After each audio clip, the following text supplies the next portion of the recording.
beneath a world of blinding white, where silence stretches farther than the horizon and the air itself feels eternal, Antarctica hides a secret. Beneath its frozen crown lies not emptiness, but motion, a labyrinth of rivers, dark and restless, carving paths through a kingdom that was never meant to be seen. Here, in a place untouched by time, water flows beneath mountains of ice, threading veins of mystery through a continent sculpted by cold and solitude.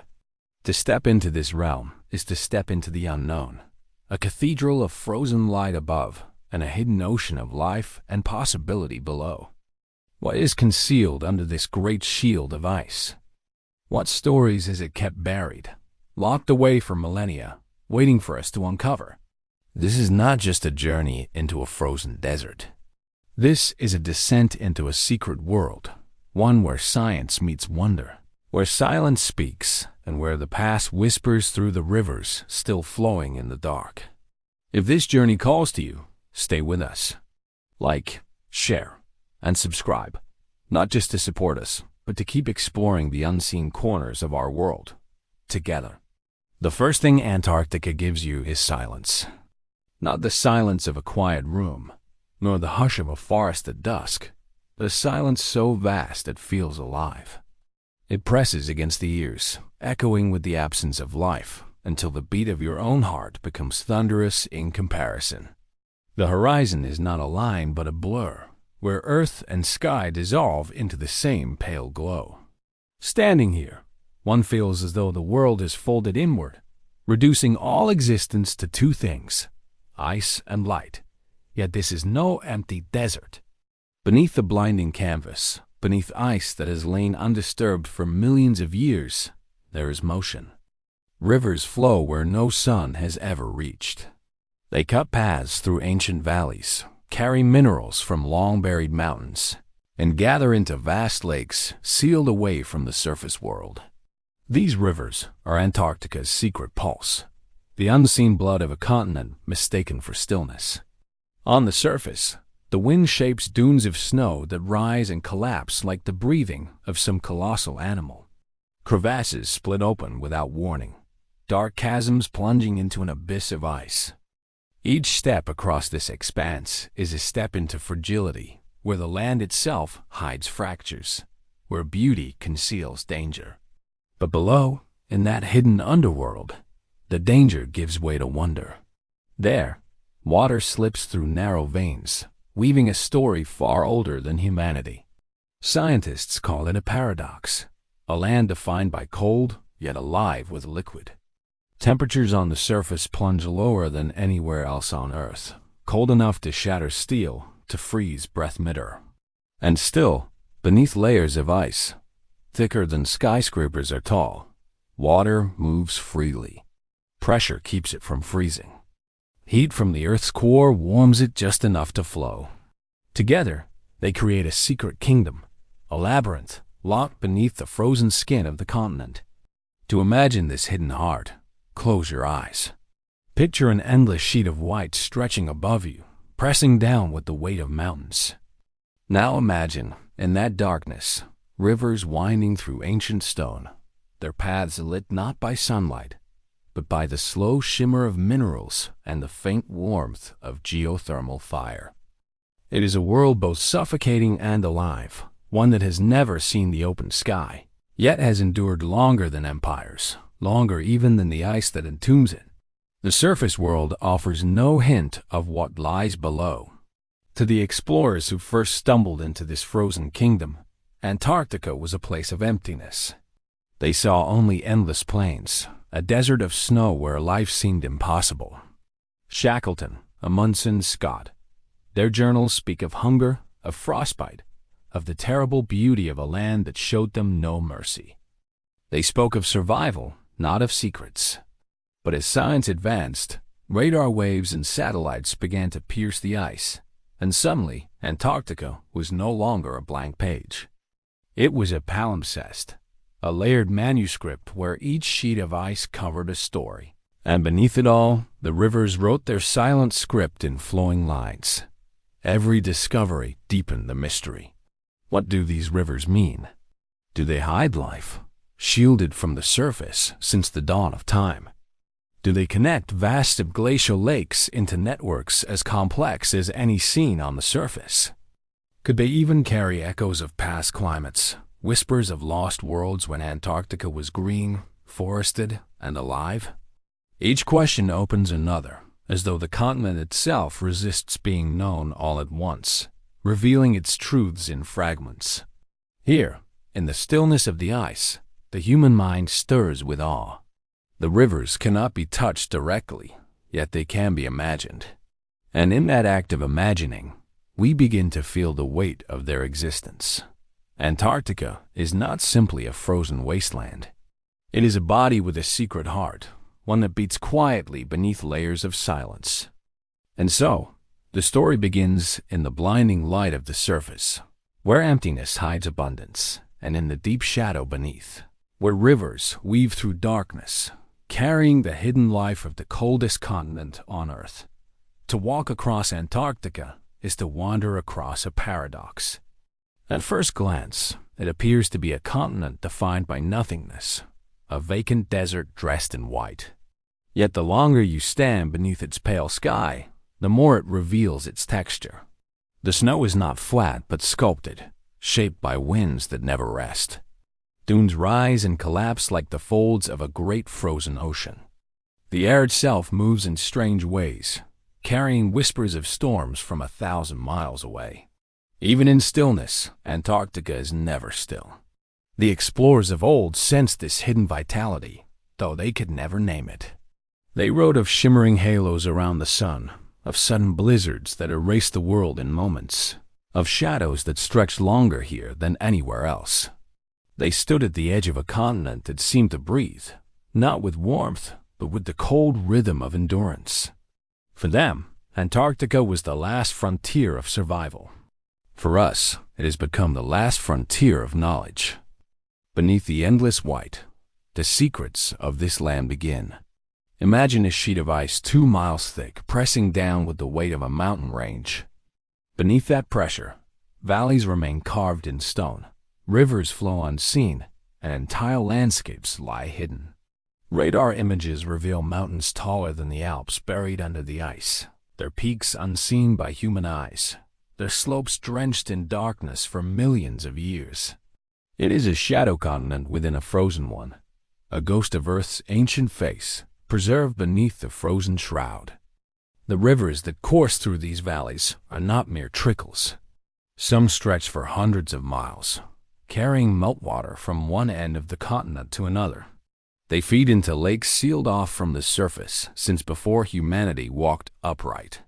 Each drop of water in those rivers may be older than our species, carrying within it the chemistry of an untouched past. Here lies the strange paradox of life. In the most inhospitable place on Earth, there may exist ecosystems that have thrived in secret darkness, unbroken by time. But to reach them is a task almost beyond comprehension. The ice is not just thick. It is impenetrable, shifting, alive with its own glacial tides. Scientists must read the continent as one reads a coded text, using radar, satellites, and seismic whispers to guess at what lies beneath. It is like trying to describe the ocean by staring at its surface from space. And yet, slowly, a picture forms. Patterns emerge. The rivers, invisible to the eye, sketch themselves onto our maps. And with every new line drawn, the mystery grows deeper. Some rivers lie close to the ice bed, warmed by geothermal heat seeping from Earth's crust. Others flow under immense pressure, forced through narrow passages by the sheer weight of ice above them. Together, they form a network, not unlike the veins in a living body. It is no coincidence that scientists often speak of Antarctica as alive, for beneath its frozen shell is a system of circulation that mirrors our own. Standing on the surface, one would never suspect it. The wind bites, the cold strips away sensation, and the land seems lifeless. But below, rivers travel silently, their soundless current carrying not just water, but secrets. Do they hold microbes untouched since the dawn of Earth? Do they conceal the chemical signatures of forests long buried under ice? Might they even serve as clues for where life could exist elsewhere in the universe, in the icy moons of Jupiter and Saturn, where hidden oceans may mirror Antarctica's dark rivers? Antarctica becomes more than a continent when viewed this way. It becomes a mirror, reflecting both our past and our future. It is a place where endurance takes shape in ice, and where silence conceals stories older than time. The rivers beneath are not just geological features. They are threads in the tapestry of Earth, connecting epochs, climates, and lives across millennia. Above all, they remind us that stillness is often an illusion. What appears frozen may, in truth, be flowing. What seems empty may, in truth, be full. Antarctica's wide expanse is not the end of the world.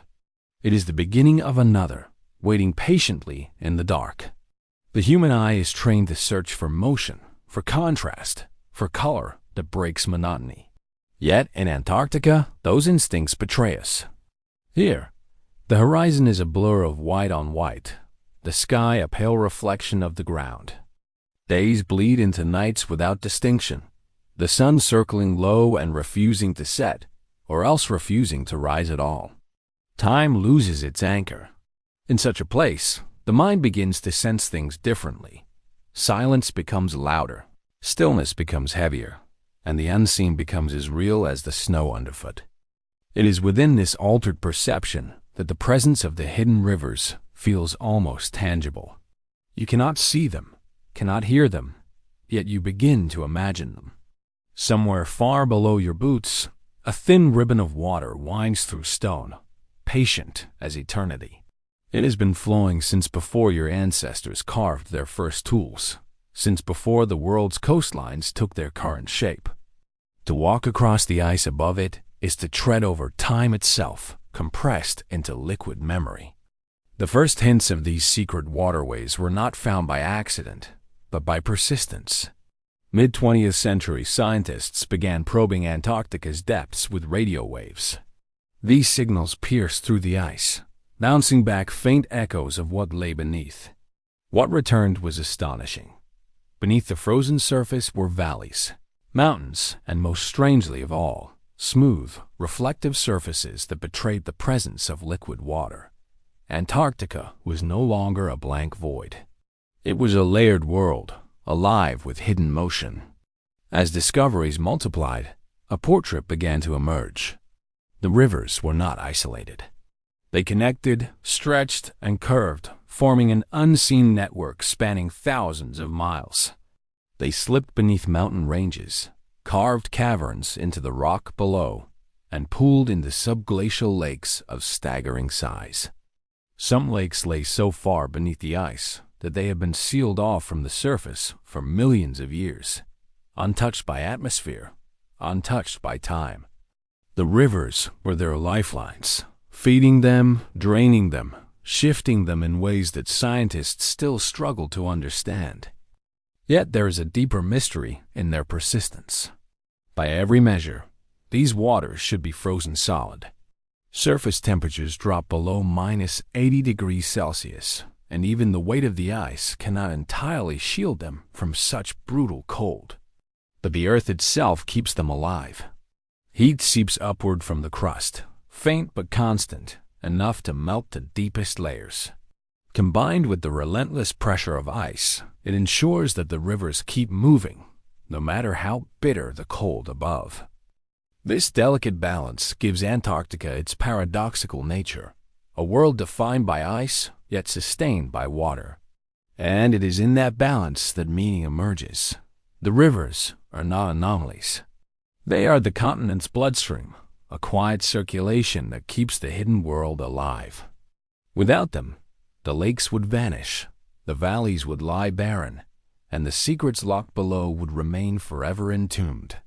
With them, the underworld breathes, slow, steady, eternal. But the rivers do not only sustain the hidden world. They also whisper of transformation.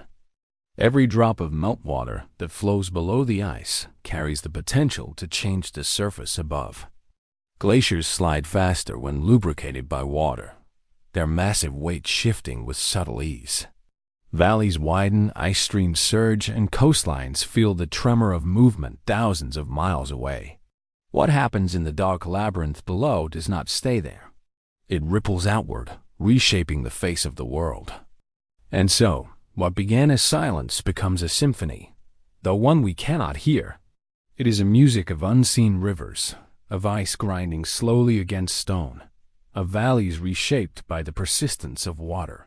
To the naked eye, Antarctica seems frozen, static, eternal. But beneath that mask of stillness, it is alive with soundless motion. Standing on the surface, wrapped in the cold, you may feel alone in a world of emptiness. Yet in truth, you are standing above a cathedral of motion, a labyrinth of flowing rivers, each drop a fragment of Earth's long and patient story. Antarctica is a paradox written in silence. To gaze across its horizon is to see eternity frozen in place, a land untouched by the familiar rhythm of seasons, where summer is only a gentler shade of winter and darkness can linger for months without reprieve. Yet beneath this stillness lies a world of motion, one that challenges our deepest assumptions about what it means to be alive. The rivers hidden below the ice are not violent torrents. They are patient, secretive, deliberate. Their waters move at a pace dictated not by storms or tides, but by the crushing weight of ice and the subtle warmth of the earth itself. They are the sculptors of invisible landscapes, carving valleys that no sunlight will ever touch, shaping basins that cradle lakes older than our species. In their quiet persistence, they echo something profoundly human: endurance without recognition, survival without spectacle. To scientists, the challenge is not only in proving that these rivers exist, but in learning to listen to them. Satellites pass overhead, tracing the faintest depressions in the ice. Radar pulses pierce downward, mapping reflections that sketch the contours of hidden channels. Each discovery feels less like revelation and more like eavesdropping on a secret conversation, one carried out in the language of water and stone, whispered in the darkness for millions of years. Yet even in whispers, the rivers remind us of power. Consider the glacier, a mountain of ice inching forward under its own weight. Alone, it is slow, nearly imperceptible in its movement. But introduce a river beneath it, and suddenly the glacier slides, accelerating with startling force. Valleys are reshaped, coastlines altered, oceans threatened. What begins in silence below the ice can become thunder at the edges of the world. There is beauty in this balance and danger. For the rivers are not simply geological curiosities. They are keys to the future. They hold the potential to reshape sea levels, to flood cities, to alter climates. And yet, they also hold the memory of what came before.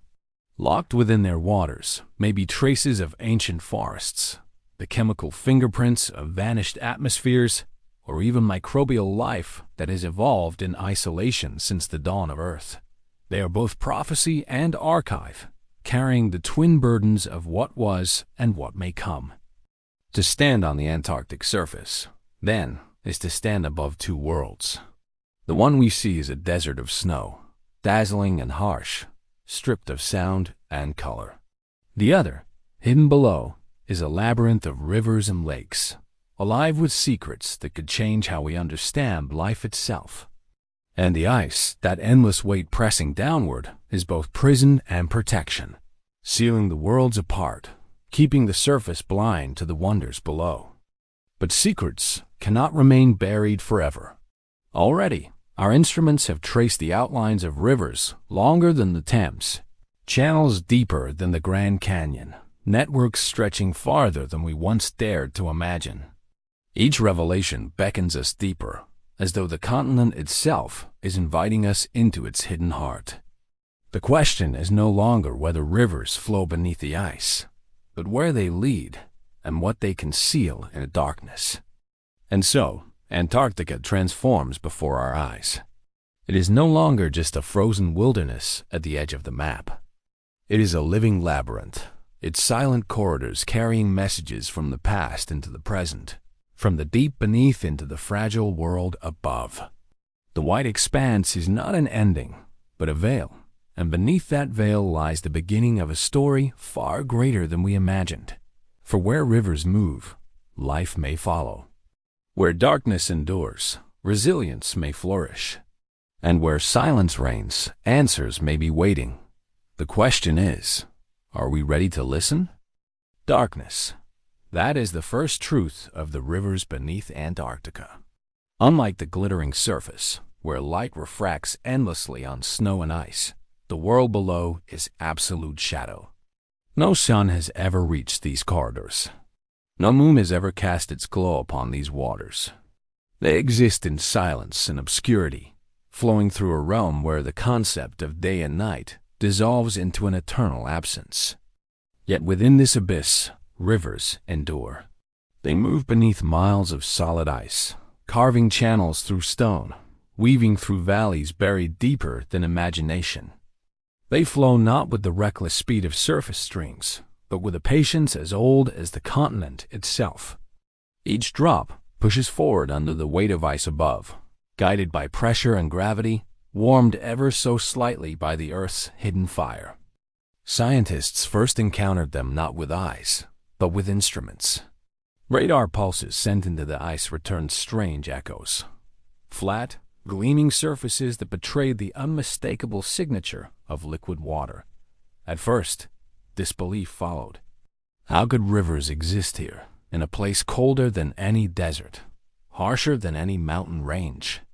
But data accumulated, maps formed, and denial gave way to awe.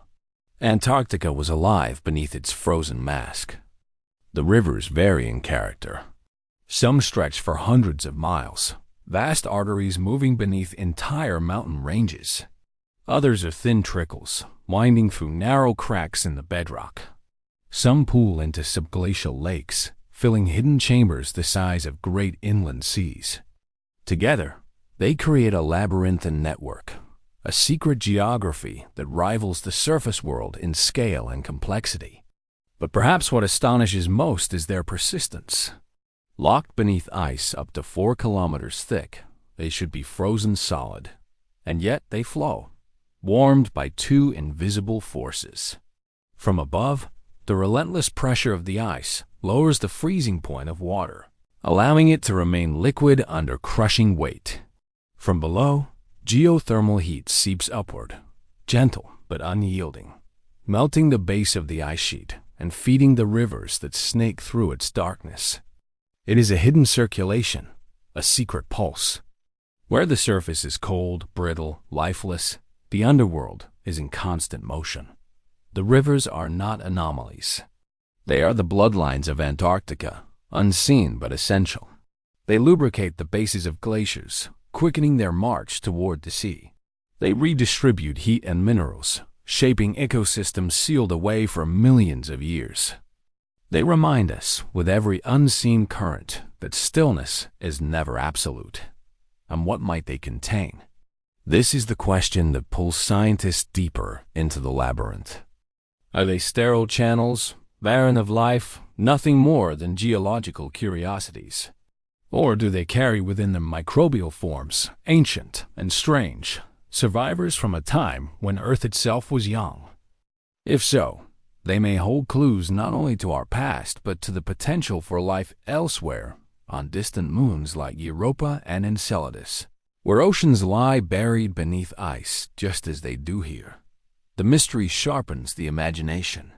To picture these rivers is to envision a realm unlike any other on Earth. Imagine water gliding through bedrock passages, the silence broken only by its own faint current.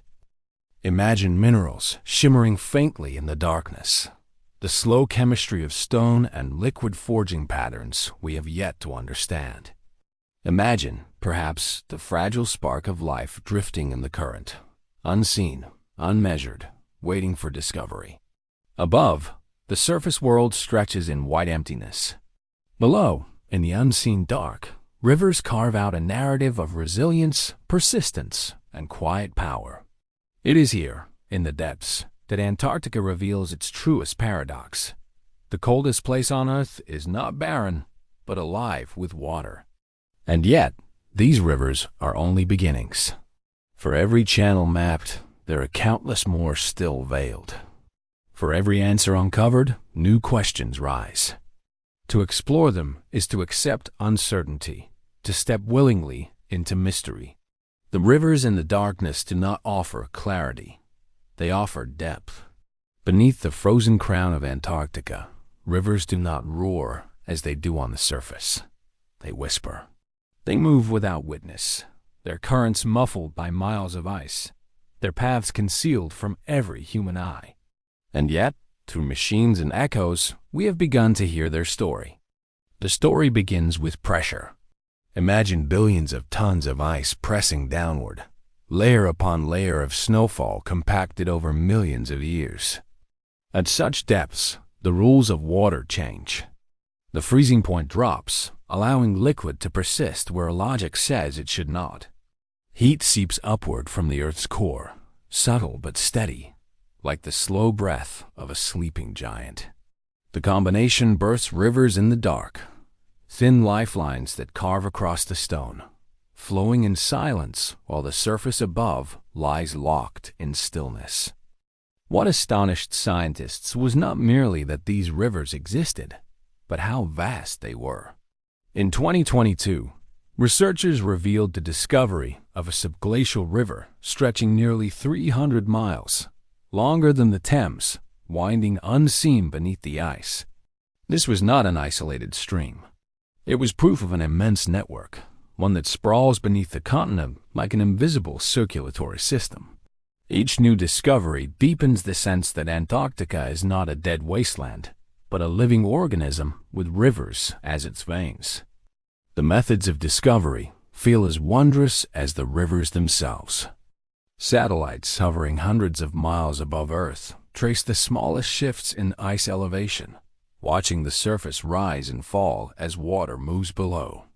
Radar pulses pierce through miles of frozen mass, their echoes sketching hidden channels in ghostly precision. Seismic waves sent into the ground return, altered, telling us of liquid passageways hidden far beneath our feet. We map rivers we cannot touch, create models of waterways we cannot see, learning to understand a continent through shadows and vibrations. But these rivers are not passive features. They are dynamic, shaping Antarctica in ways both subtle and profound. When water flows beneath a glacier, it reduces friction, allowing the ice above to slide faster toward the ocean. This hidden lubrication has the power to accelerate ice loss, to speed the collapse of ice shelves, to raise seas across the globe. The rivers are not simply hidden wonders. They are agents of change, forces that may redraw the boundaries of continents. And yet, their influence does not end with movement. Carried within these waters are minerals, nutrients, and ancient chemical traces. As rivers flow, they scrape against rock, dissolving fragments of stone, feeding the lakes they connect. These nutrients may sustain ecosystems sealed off from sunlight, where microbial life survives in the dark on chemical energy alone. Each river, then, is not merely a passageway of water, but a conveyor of possibility, carrying the raw ingredients of survival to places untouched by the outside world. To imagine life in such a place is to stretch the imagination to its limits. In the crushing blackness beneath the ice, without sunlight, without air, could there still be motion, growth, adaptation? On the surface, Antarctica appears lifeless, yet penguins huddle, seals endure, microscopic algae bloom in the thinnest cracks of ice. If life can cling to the margins above, why not to the depths below? These rivers may cradle the oldest and most resilient forms of life on Earth, survivors from a time when the planet itself was young. Here lies the paradox that pulls us deeper. The darkest places may hold the brightest truths. Antarctica's rivers are not just relics of geology. They may be living testaments to endurance, resilience, and the boundless adaptability of life. And if they can exist here, beneath the coldest desert on Earth, then perhaps they can exist elsewhere, on distant icy moons circling the gas giants, where hidden oceans await discovery. The rivers in the darkness become more than Antarctica's secret. They become Earth's message to the stars. Life can persist in shadow, in silence, in the most unlikely of places. The rivers beneath Antarctica are not solitary wanderers. They weave, they merge, they divide, a hidden web linking valleys and basins into a network vast enough to rival the waterways of entire continents. To trace them is to follow the veins of a buried world, a world that speaks in silence and conceals more than it reveals. Some rivers flow straight and narrow, carrying meltwater swiftly from one basin to another. Others meander slowly, curving through ancient valleys that predate the ice itself. They pass beneath mountains taller than the Alps, slip through channels carved in stone long before humanity ever appeared, and gather into lakes sealed off for millions of years. These rivers are connectors, not endpoints. They are lifelines that bind together the secret hydrology of Antarctica, transforming what once seemed a barren desert into a living, breathing labyrinth. One of the most astonishing revelations came when researchers mapped the Gambardsalv Mountains, a buried range as vast as the Alps, entombed beneath more than a mile of ice. Radar revealed valleys running between those peaks, valleys filled not with emptiness, but with water. Rivers flowed along their floors, feeding basins, pooling into lakes, then slipping onward into other hidden channels. It was as though a forgotten landscape, an entire mountain range, had been quietly preserved, complete with rivers that still traced its form beneath the ice. And yet, the rivers do more than connect. They transform. Water is restless. It carries with it the power to erode, to sculpt, to transport. As these rivers scrape against stone, they dissolve minerals, carrying traces of ancient geology into the lakes they feed. They carve new passages, widen valleys, and shape a world no human hand has touched. In the process, they create sanctuaries, sealed chambers of liquid hidden beneath crushing darkness, where life may have found refuge. These sanctuaries are the subglacial lakes, hidden jewels scattered beneath the ice sheet. Some are small, no larger than a pond. Others stretch farther than great inland seas. Lake Vostok, the most famous, lies beneath more than 2 miles of ice, its waters untouched by sunlight for at least 15 million years. Rivers feed it from every direction, carrying minerals and nutrients into its depths. It is not a dead void. It is a living question, waiting for an answer. To imagine such a place is to enter a cathedral of shadows. Picture a lake the size of North America's Great Lakes, but cloaked in absolute darkness, sealed under layers of ancient ice. Its waters are liquid, stirred gently by the slow currents of rivers feeding in and draining out. Above it, the ice shifts and groans with the passing of centuries. Below, in silence, life may drift unseen, adapted to a world without light. The rivers are its lifeblood, delivering the ingredients of survival through the veins of stone. These connections, rivers feeding lakes, lakes draining into other rivers, transform Antarctica into something more than frozen wilderness. It becomes a hidden ecosystem, a dark hydrological cycle humming quietly beneath the ice. And every discovery challenges us to reconsider what life requires. Do creatures need sunlight to thrive, or can they endure on chemistry alone, feeding on minerals dissolved in the water? Do they require open air, or can they adapt to pressure and confinement? The rivers suggest that life is more versatile, more stubborn, more persistent than we once believed. But mystery lingers in every channel. We know only fragments of this network, drawn from radar echoes and surface shifts. For every river mapped, another lies hidden. For every lake confirmed, another waits in silence. It is a world we have only begun to glimpse, a labyrinth we have barely touched, where rivers whisper truths we are not yet ready to hear. And still, the pull of curiosity deepens. If these rivers carry the memory of Earth's past, if they nourish ecosystems unknown to science, if they shape the glaciers above and influence the seas beyond, then exploring them is not a matter of wonder alone. It is a matter of necessity. To follow the rivers of Antarctica is to trace threads of influence far greater than their hidden channels. Though they flow in silence, buried under miles of ice, their reach extends outward, shaping not only the continent that conceals them, but the planet itself. They are secret architects, carving futures as well as pasts. The most immediate power of these rivers lies in their relationship with ice. A glacier without water beneath it is slow, dragging against the bedrock, inching forward over centuries. But introduce water into that hidden space, and everything changes. The glacier slides faster, more fluidly, as though the rivers beneath are oiling the machinery of ice. Massive ice streams begin to surge, carrying billions of tons toward the ocean. In this way, the invisible rivers sculpt coastlines, dictating how quickly seas rise, how far continents shift. What flows in the dark reshapes the edges of the world. But the influence is not only mechanical.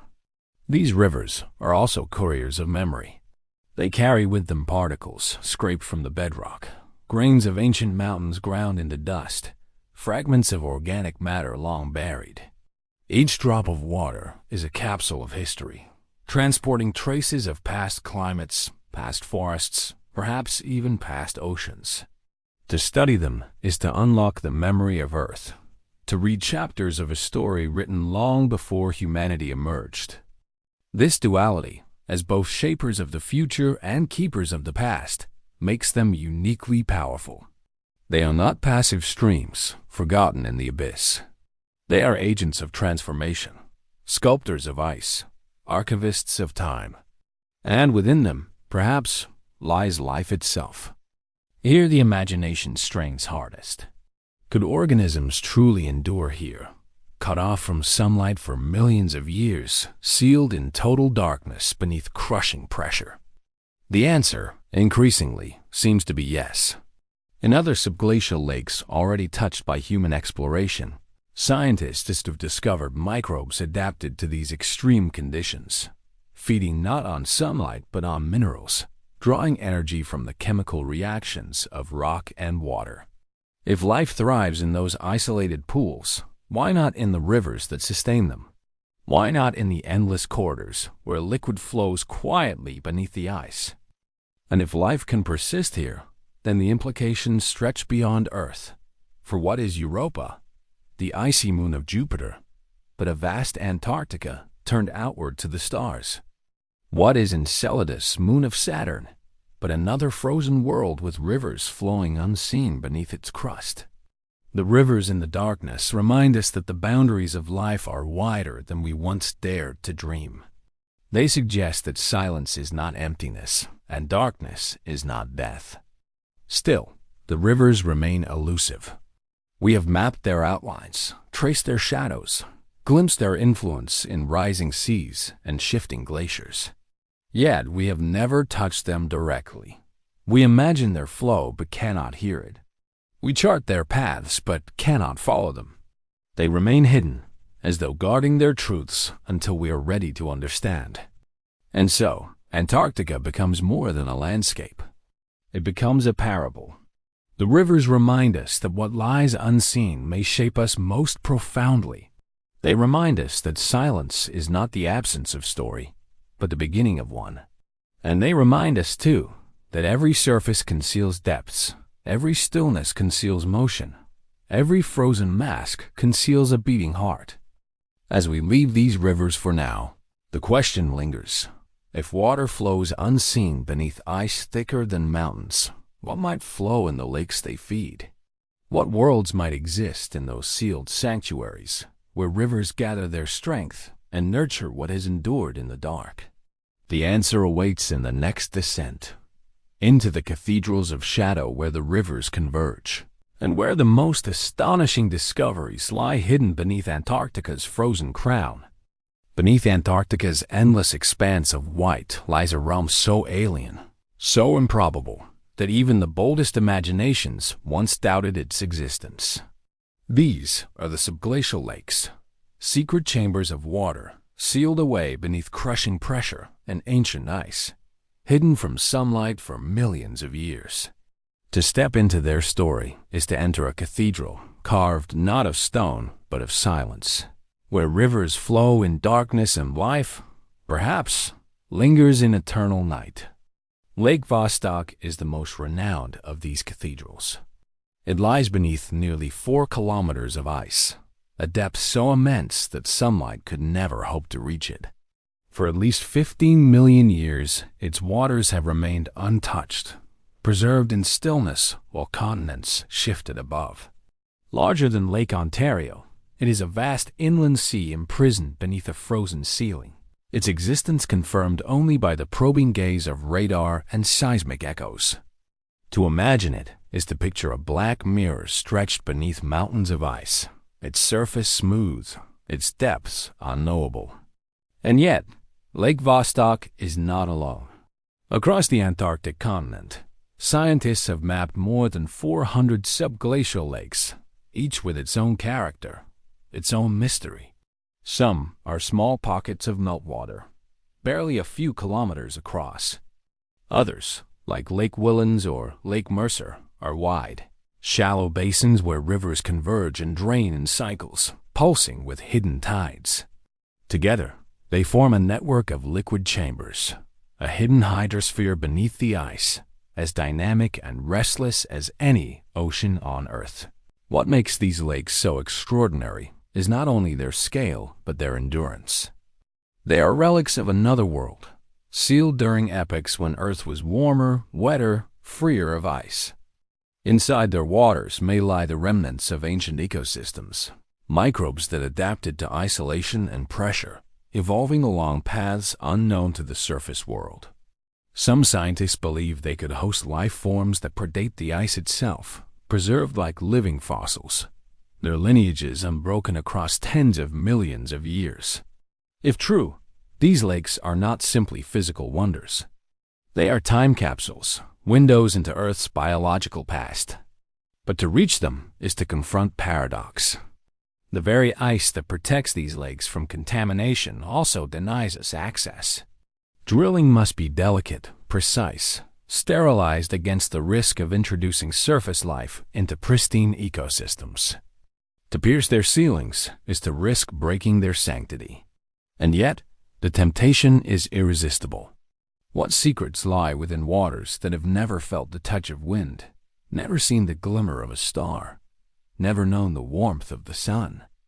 The first tentative answers emerged not from Lake Vostok, but from its smaller cousins. In 2013, scientists succeeded in sampling Lake Whillans, a subglacial basin lying beneath 800 meters of ice. The water was alive. Microbes, adapted to the dark, thrived there, organisms capable of surviving without sunlight, drawing energy from the minerals in rock and the chemistry of the water itself. Their presence transformed theory into truth. Antarctica's hidden lakes were not sterile voids, but living sanctuaries. That discovery altered everything. If life exists in Lake Whillans, why not in Lake Vostok, vast and ancient? Why not in Lake Mercer, sealed beneath its icy roof for thousands of years? Each new finding expanded the boundaries of possibility, reminding us that life is more stubborn, more ingenious than we had dared to believe. These lakes, once thought barren, became symbols of resilience, reminders that even in the coldest, darkest, most hostile places on Earth, life finds a way to endure. And yet the mystery deepens with every answer. What kinds of life may lurk in waters untouched for epochs? Are they simple microbes, invisible to the eye? Or do more complex forms linger in the depths, adapted to eternal darkness in ways we cannot yet imagine? These questions hover like echoes in a cathedral, vast, resonant, unanswered. What is certain is this: to explore these lakes is to approach not only the heart of Antarctica, but the essence of life itself. For in their silent chambers, beneath their ceilings of unbroken ice, they may hold reflections of worlds beyond Earth, and truths about survival, endurance, and creation that speak to the very core of existence. To imagine Lake Vostok is to imagine a paradox, a body of water vast enough to swallow cities, yet hidden so completely that no human eye has ever seen its surface. It is both immense and invisible, alive with possibility and sealed in silence. Beneath 4 kilometers of ice, it waits in darkness, a secret chamber that may hold answers not only about Earth's past but about the very limits of life itself. Radar tells us that its waters are not stagnant. They circulate slowly, fed by rivers flowing in from the Gambertsealf Mountains, drained by channels leading away. This movement matters. It means the lake is not an isolated pool but a living system, stirred by currents, enriched by minerals, infused with energy. It is not frozen in time but active in its stillness, whispering through the movements of unseen tides. For years, scientists debated whether life could exist in such a place. The arguments were fierce, sharpened by the weight of implication. A sterile lake would still be extraordinary, a pure relic of ancient Earth. But a living lake, that would be something else entirely. That would mean evolution had not stopped at the edge of light, that life could adapt to conditions harsher than any desert, deeper than any abyss. It would mean the cathedral beneath the ice was not empty, but inhabited, its silence broken by the smallest of voices. To some, Lake Vostok became more than a scientific question. It became a symbol, a reminder that mysteries endure even in an age of satellites and probes, when the maps of the world seem complete. It became a mirror for human longing, our hunger to believe that somewhere in the unseen, something still waits for us to discover. Like ancient explorers gazing across the horizon, we look down into the ice, imagining what lies beyond its veil. When the first drillings into Lake Vostok began, they were met with both anticipation and dread. Would we contaminate what had remained untouched for millions of years? Would our curiosity, once unleashed, destroy the very purity that made the lake sacred? Engineers worked carefully, sterilizing tools, filtering fluids, attempting to pierce the ice without poisoning the waters below. It was science carried out with the reverence of ritual, each movement deliberate, each step heavy with responsibility. And then, in samples taken from ice refrozen at the edge of the lake, traces appeared. Not the flourish of complex creatures, not the shadows of fish or the drifting of plants, but something quieter, smaller, more enduring. Microbial life. Signs of resilience written in DNA. Proof that even here, in a world without light or air, life had found its foothold. The discovery was like a whisper rising in a cathedral. Not loud, not dramatic, but undeniable. The silence was not empty. The waters were not dead. Something lived beneath the ice. That realization stretched far beyond Antarctica. If microbes could survive in Lake Vostok, why not in the icy oceans of Europa, shielded beneath its frozen crust? Why not in the hidden seas of Enceladus, where geysers spray fragments of liquid skyward? The cathedral beneath Antarctica's ice became a rehearsal for the cosmos, a stage where Earth revealed what might be possible elsewhere. Yet for all its revelations, Lake Vostok remains elusive. We have tasted only the edges of its mystery, touched only the fringe of its waters. What lies deeper, in its central chambers, in the blackness of its depths, remains unknown. Perhaps it is only more of the same: quiet water, ancient microbes, silence preserved. But perhaps there are surprises waiting, forms of life so strange that they will expand our very definition of what it means to live. And so the lake endures as a question, as vast as its waters and as heavy as its ice. Its cathedral of silence is not a void but a summons, a call to look deeper, to wonder more fiercely, to imagine with greater courage. It asks us not only what is hidden beneath Antarctica, but what is hidden in ourselves, in the corners of existence we have not yet dared to explore. Lake Vostok may be the crown jewel, but it is not the only cathedral hidden beneath Antarctica's frozen throne. Across the continent, radar has revealed hundreds of subglacial lakes, scattered like secret stars across a buried sky. Some lie isolated, sealed in silence for millennia. Others form chains, connected by rivers that slip silently between them. Together, they are more than individual lakes. They are a concealed hydrological cosmos, each chamber echoing with its own mystery, yet all united beneath the weight of ice.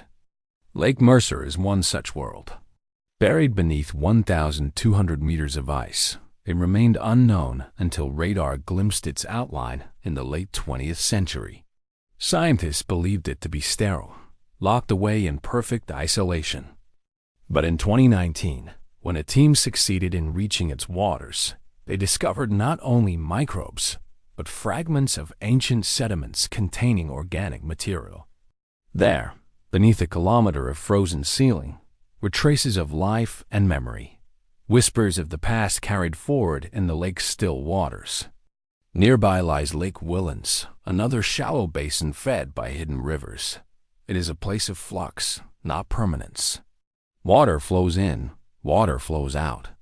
The lake fills and drains in cycles lasting only a few years, its tides hidden from the surface but shaping the motion of ice above.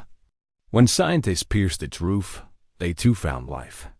Microbes, hardy and ingenious, feeding not on sunlight but on minerals and chemical reactions, thriving in conditions long thought inhospitable.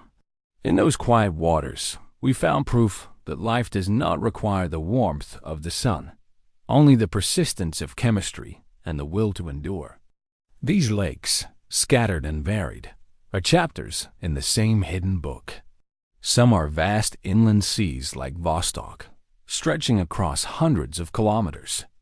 Others are little more than ponds, pockets of meltwater nestled in valleys. Yet all are alive with potential. They interact, they connect, they pulse with unseen rhythms. Some fill and empty in cycles, their waters rushing through tunnels to feed distant basins. Others remain locked, motionless, as though holding their breath through eons of silence. To explore them is to glimpse Earth as it once was, and as it may yet become. In the sediments of these lakes lie the histories of climates long gone, trapped in layers untouched by wind or wave. In their waters drift microbes that may represent some of the oldest surviving lineages on the planet. And in their persistence, sealed beneath ice older than humanity itself, they remind us that life is not fragile but fierce, not rare but resilient. What unites these discoveries is their defiance of expectation. Once, scientists believed Antarctica was a barren desert, devoid of liquid water, devoid of life.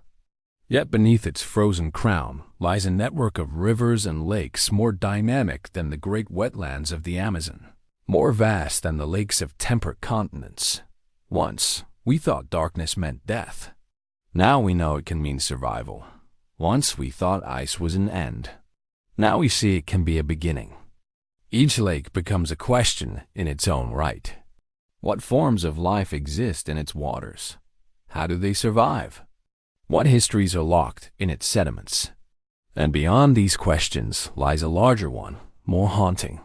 If life exists in these cathedrals of ice, cut off from the world for millions of years, how far might life stretch elsewhere, in places even colder, darker, and more remote?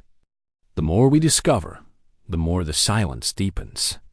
Each answer leads not to resolution, but to further wonder. The lakes are not destinations, they are thresholds. They invite us to step further into the labyrinth, to seek what lies beyond the veil, to follow their mysteries wherever they may lead. And as we listen to their quiet summons, one truth becomes clear. Antarctica is not a frozen void, but a hidden cosmos. Its lakes are not static chambers, but living cathedrals, echoing with questions as vast as the ice itself. The deeper we gaze into Antarctica's hidden lakes, the more they begin to resemble mirrors, not of water alone, but of ourselves. Their silence reflects our longing for answers. Their darkness, our fear of the unknown.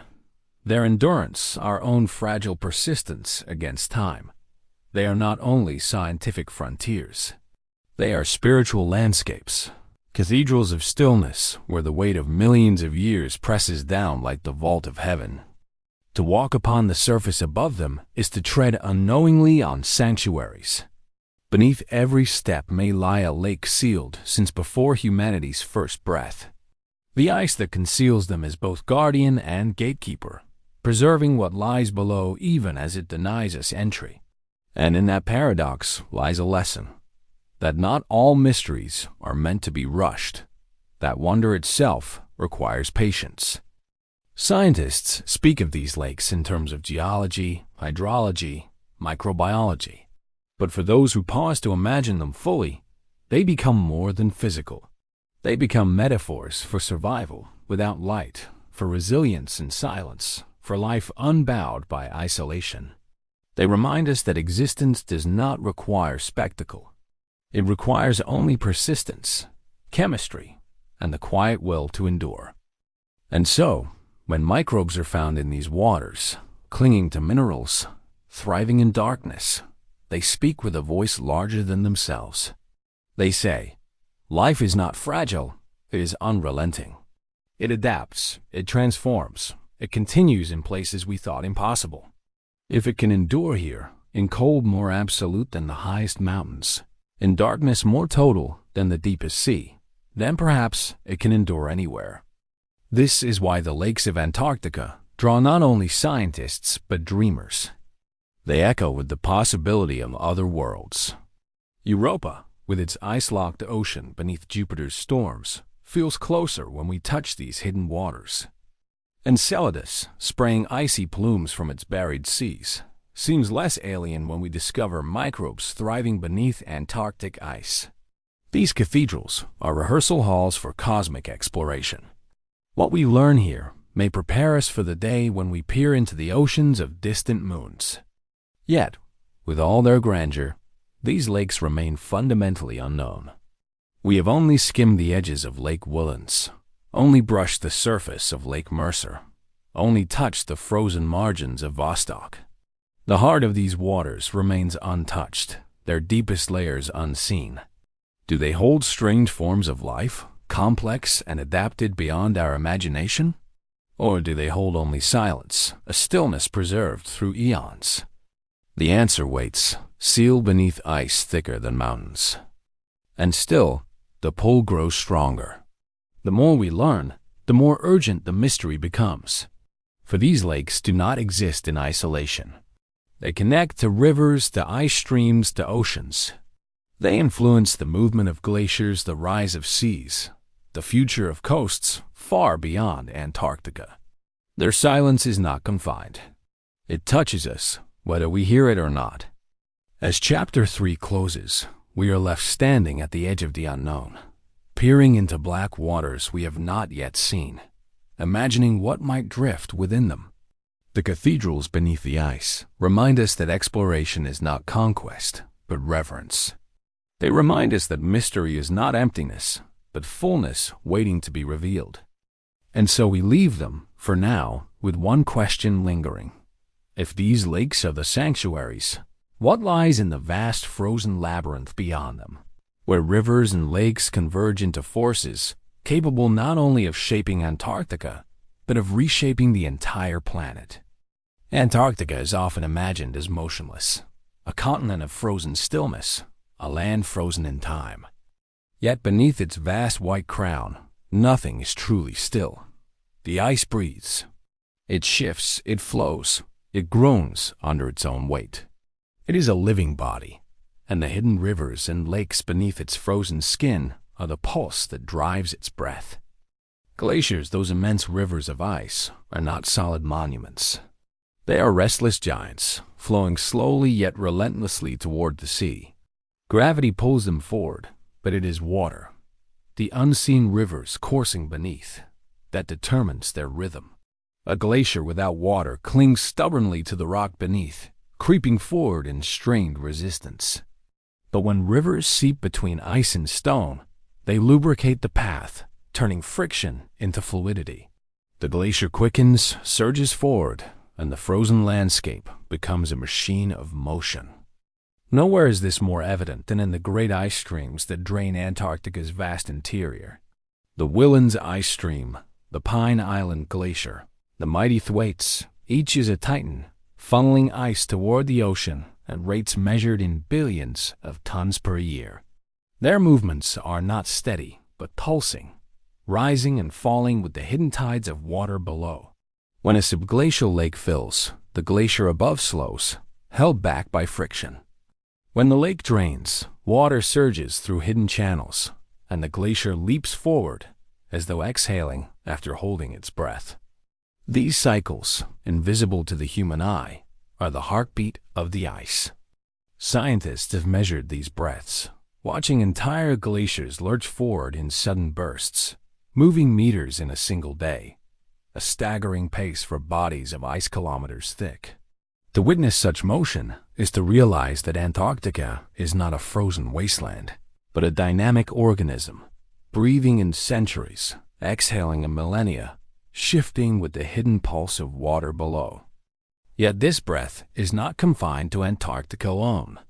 What happens here reverberates across the planet. When glaciers surge toward the sea, they carry their burden of ice into the oceans, raising sea levels that lap against cities half a world away. The secret rivers and lakes beneath the ice may seem remote, locked away in silence, but they shape the future shorelines of continents, the fate of islands, the very geography of human habitation. To understand this is to feel both awe and unease. Awe at the scale of the forces in motion, unease at the fragility of the balance. A shift in the hidden hydrology of Antarctica can unleash torrents of ice into the ocean, reshaping coastlines and drowning lands. The breath of the ice is not gentle. It is vast, inexorable, and beyond our control. But there is also wonder. To imagine water slipping beneath mountains of ice, steering the flow of glaciers, dictating the rise of seas, is to glimpse a hidden architecture of the planet. The rivers we cannot see, the lakes we cannot touch, are sculptors of continents. They are quiet, but they are not powerless. They are the unseen hands that shape the destiny of the world. And so, when we look at Antarctica's frozen face, we must learn to see past the illusion of stillness. Beneath its white surface, there is breath. Beneath its silence, there is motion. Beneath its mask of permanence, there is change unfolding on scales both vast and urgent. The glaciers move, the seas respond, and humanity stands at the threshold of their consequence. Antarctica is not asleep. It is breathing, and with every breath, the world shifts. Among all the glaciers of Antarctica, one looms larger in our collective imagination: Thwaites. It is a titan, a wall of ice more than 100 kilometers wide, draining an area of the continent nearly the size of the United Kingdom. From the air, it appears as a fortress of frozen cliffs, an immovable barricade between the landlocked ice of the West Antarctic interior and the open ocean. But like all fortresses, it has weaknesses. And in Thwaites, those weaknesses are becoming cracks. Beneath its immense weight, rivers of meltwater slip unseen, lubricating the glacier's base, quickening its pace. At its grounding line, the place where the glacier detaches from bedrock and begins to float as an ice shelf, warm ocean currents gnaw away from below. Ice that once clung tightly to the continent is lifting, thinning, destabilizing. The rivers beneath accelerate this process, feeding hidden channels that funnel water toward the sea. Together, ocean and subglacial flow erode the very foundations of the glacier's strength. Scientists call Thwaites the Doomsday Glacier, not because it is collapsing today, but because of what its retreat signals. If Thwaites were to fall completely, it would unleash enough ice to raise global sea levels by more than half a meter. But its true danger lies in its role as a keystone. Thwaites holds back the ice of an entire sector of West Antarctica. Should it collapse, neighboring glaciers could follow, releasing ice equivalent to several meters of sea level rise. The coastlines of the world would be redrawn. Cities from Miami to Shanghai, from New York to Mumbai, would face the encroaching tide. And yet, for all its scale, the story of Thwaites is told in the smallest of details. The drip of water, the flow of a hidden river, the rise and fall of a subglacial lake. These are the forces that weaken its grip, that shift its balance, that transform its breathing into a gasp. It is the unseen hydrology beneath that writes the fate of this frozen giant. The glacier does not crumble in silence. Instruments placed upon its surface record sudden surges, movements of meters and hours, triggered by the drainage of hidden lakes beneath. Seismic sensors detect groans and shudders, like the sound of a giant turning in its sleep. Satellite images reveal fractures spreading across its surface, crevasses widening into canyons. To watch Thwaites is to watch a giant in distress, its breath unsteady, its future uncertain. And as its future falters, so too does ours. The collapse of glaciers is not a distant drama, unfolding in a land of silence beyond human reach. It is a story already shaping the coasts where billions live. Every tide that laps higher against the seawall, every storm surge that sweeps farther inland, carries with it the whisper of Antarctica. Thwaites breathes, and the oceans answer. Still, there is something awe-inspiring in its scale. To stand before the ice cliffs of Thwaites is to feel dwarfed by the immensity of Earth's frozen architecture. It is to confront time itself, embodied in walls of ice that hold records of climates stretching back hundreds of thousands of years. The glacier is not only a threat, it is also a library, its layers inscribed with the memory of Earth's breath long before humanity appeared. In its silence, we hear both warning and wonder. For now, Thwaites still holds. It cracks, it retreats, it fractures, but it endures, a fortress trembling at the edges, its fate undecided. Yet every scientist who studies it knows the truth. Its breath is growing ragged, its strength is waning, and the rivers beneath are carving a future we cannot yet control. And so, the glacier stands not as a monument to permanence, but as a reminder of fragility, a keystone trembling, a threshold nearing. The question is not whether Thwaites will change, but how quickly, and how ready we will be when its breath becomes a final sigh. When we speak of Antarctica, we often imagine it as a frozen continent, static, inert, a landscape of stillness. But beneath the vast white expanse of the West Antarctic ice sheet, movement never ceases. Water flows in hidden darkness, seeping from the weight of compressed ice, pooling in secret basins, then rushing outward in bursts that shift the ground above. These rivers are not mere streams. They are arteries, pumping life and instability alike into the heart of the continent. The West Antarctic ice sheet rests precariously upon bedrock that dips below sea level. Much of its foundation lies in a basin deeper than the ocean floor, a hidden bowl into which ice presses downward. This makes it uniquely vulnerable. As water collects beneath, it acts like oil beneath a machine, greasing the interface, easing the ice into faster motion. Once that motion begins, it is difficult to halt. A glacier's flow quickens, its grounding line retreats, and the ocean swells to welcome the influx.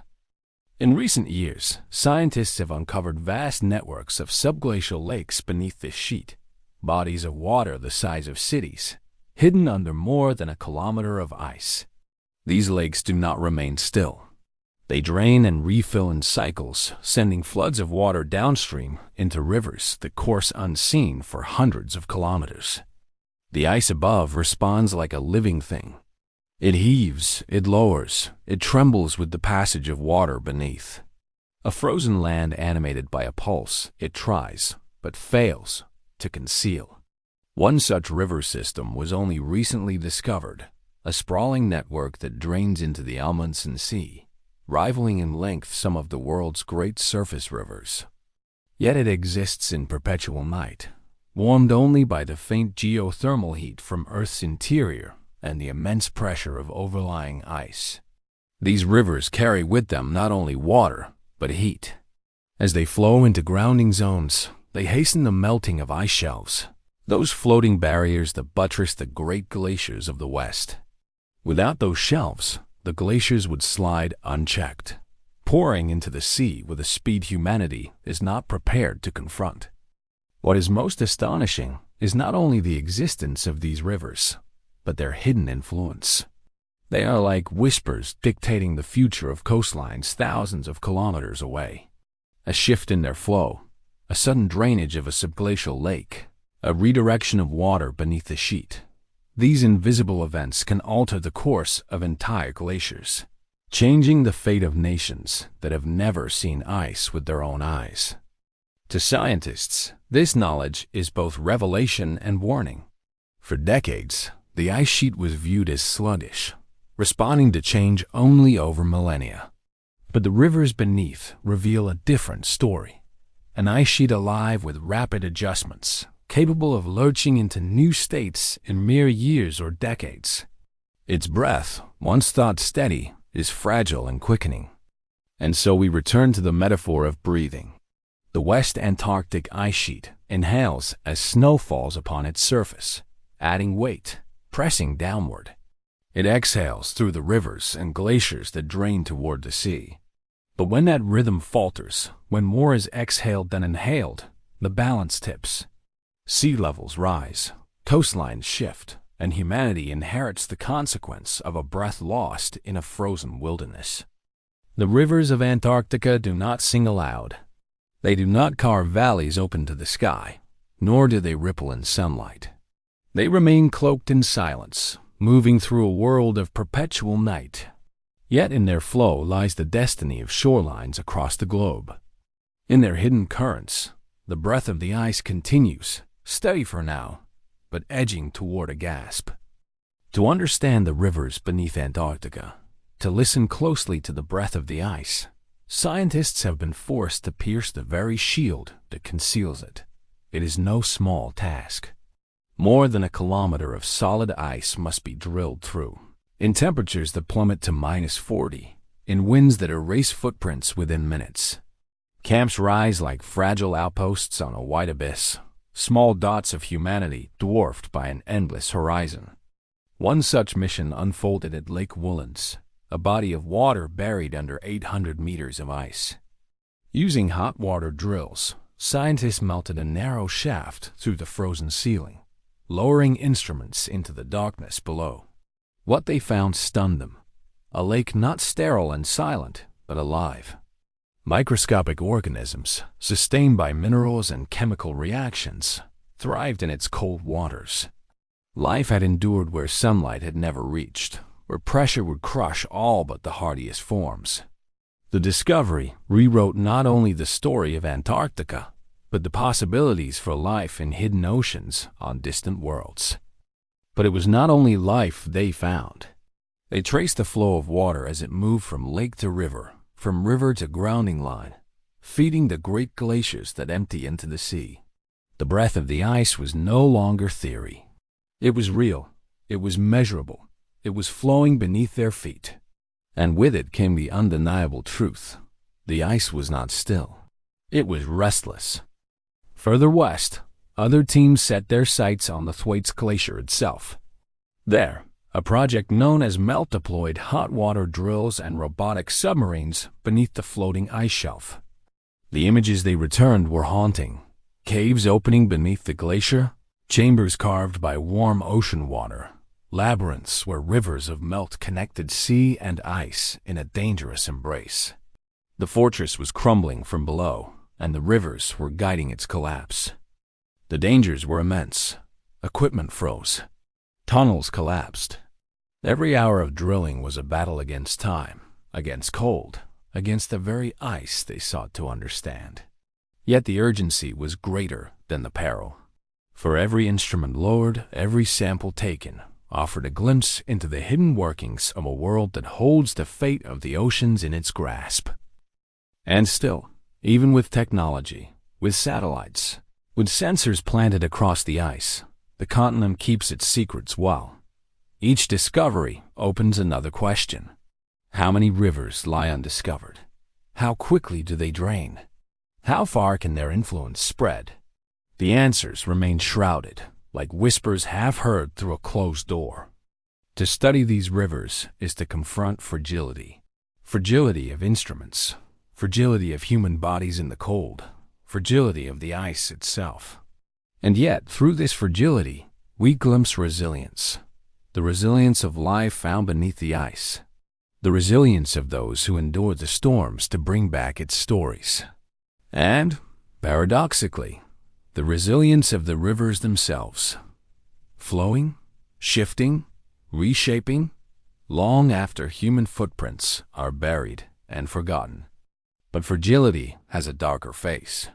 For in the balance of this frozen breath, there lies the fragility of our own world. A glacier destabilized here, a river redirected there. These changes echo outward, reshaping the very edges of continents we call home. At the close of these missions, as helicopters lift away from the camps and silence returns, the ice reclaims its dominion. The holes drilled close in, the traces of humanity vanish. Only the rivers continue their flow, unseen, unheard, relentless. And somewhere beneath, the ice exhales once more, carrying with it the weight of futures we cannot yet see. Every river carries memory. On the surface of Earth, rivers carve valleys, deposit sediments, and bear witness to the rise and fall of civilizations.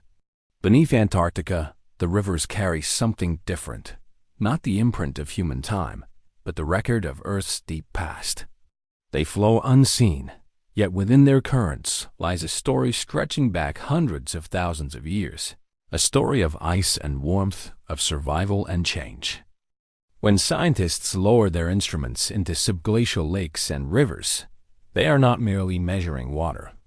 They are reading memory inscribed in liquid form.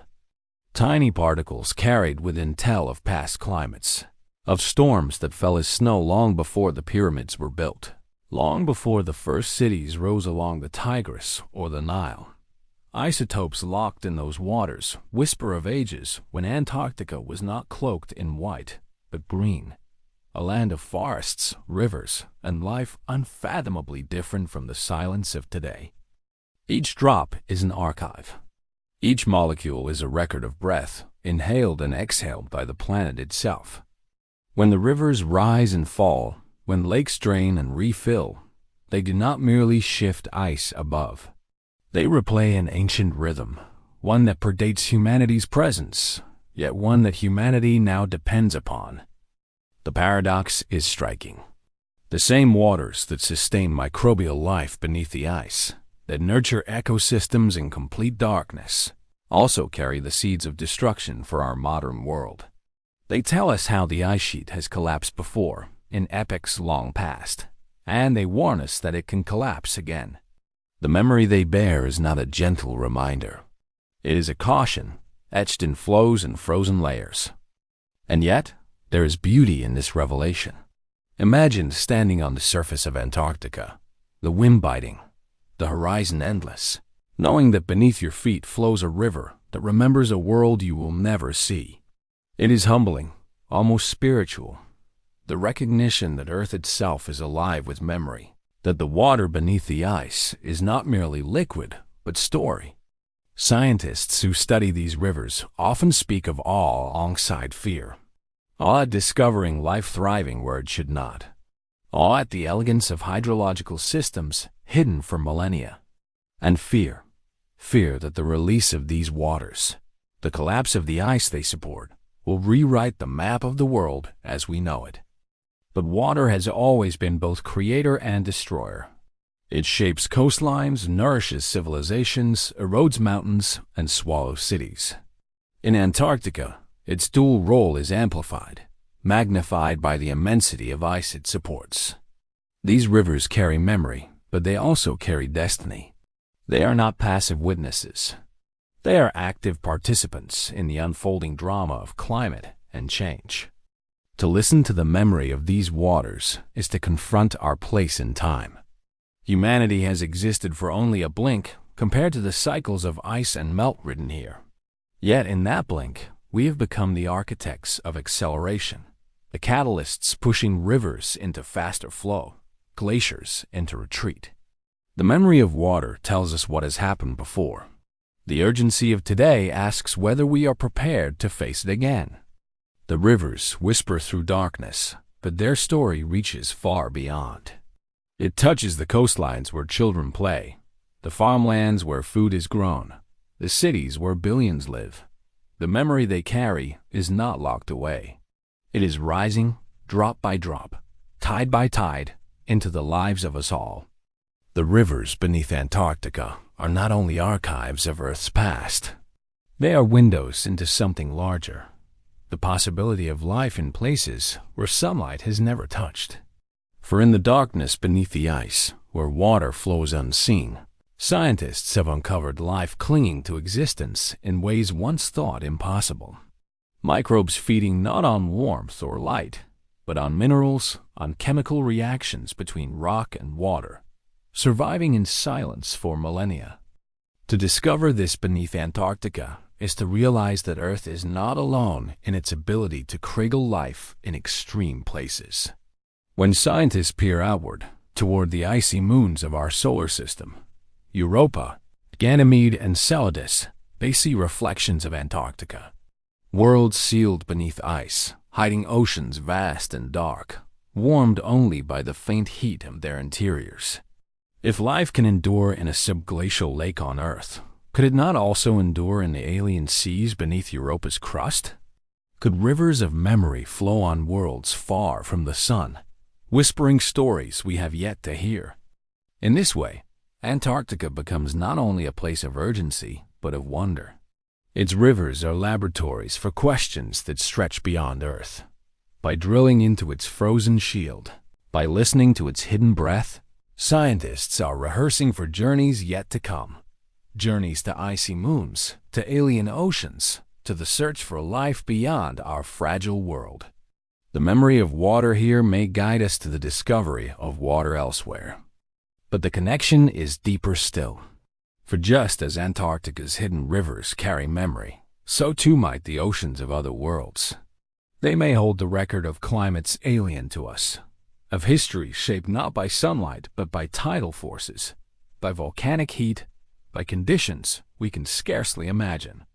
To study the rivers beneath our own ice is to glimpse not only Earth's story, but the potential stories of countless unseen worlds. And yet, as humanity contemplates the cosmos, the irony is sharp. Here, on our own planet, the waters of memory rise against us. Coastlines tremble under their influence. Cities brace for tides that creep ever higher. The rivers beneath Antarctica are both a gift and a warning, a key to cosmic discovery, but also a mirror held to our own fragility. The scientists who drill into the ice often speak of this duality. They describe standing at the edge of their boreholes, peering into the darkness below, feeling at once small and vast. Small, because the ice towers above them, because the forces at play are greater than any human endeavor. Vast, because in that darkness lies a link to the cosmos, a reminder that the questions we ask in Antarctica are the same questions we will one day ask on Europa or Enceladus. Can life endure here? What does water remember? It is a poetic symmetry. The coldest, most desolate place on Earth may hold the key to answering whether we are alone in the universe. And the rivers that flow unseen beneath its ice, carrying the memory of ages, may be our guide. But as we search for answers beyond Earth, the rivers beneath remind us of something urgent. Life here is already in peril. Oceans are rising. The breath of the ice grows weaker. The memory of water is not only cosmic, it is immediate. It asks whether we will act in time, whether we will honor the lessons hidden in the darkness before they reshape the world we know. And so, Antarctica becomes a paradox. It is a laboratory for the stars, a mirror for our past, and a warning for our future. Its rivers whisper to us not only of what has been, but of what might be, on this world and on countless others. The rivers beneath Antarctica do not remain trapped forever in their frozen vaults. They empty into the sea, unseen, unnoticed. Yet their influence ripples outward, carried in waves that reach every shore on Earth. What begins as a hidden current beneath a glacier becomes, over years and decades, a rising tide at the edges of continents. The memory of water moves quietly, but its echoes resound across human history. Already, the signs are visible. In low-lying islands scattered across the Pacific, salt water seeps into wells, poisoning fields where families have farmed for generations. In coastal cities like Jakarta, Miami, and Lagos, tides creep higher with every passing year, flooding streets on days when no storm blows. In Bangladesh, millions live only a few meters above sea level, their homes vulnerable to the faintest whisper of the Antarctic melt. And when storms strike, the sea surges farther inland than memory recalls, carried on the breath of glaciers half a world away. The rivers beneath the ice are not only geological curiosities. They are participants in a global drama that binds distant shores to silent depths. Each time a subglacial lake drains, each time a grounding line retreats, the world above changes. A child playing at the edge of the Atlantic feels, in some immeasurable way, the pulse of water flowing beneath Antarctic ice. Humanity has always lived at the mercy of water. Our first civilizations flourished along rivers. Our greatest cities rose beside seas. We drew life from water's abundance, and we told stories of its wrath in floods and storms. Now, as the hidden rivers of Antarctica awaken, we find ourselves at a threshold, facing water not only as sustainer, but as challenger. Its memory warns us that change is not optional. It is already here. And yet there is a strange intimacy in this realization. The ice, though distant, is not separate. It breathes into our world. Its rivers flow into our lives. The decisions we make in our cities, in our industries, in our daily lives, reverberate back into the ice itself, accelerating its breath, altering its rhythm. Cause and effect circle endlessly.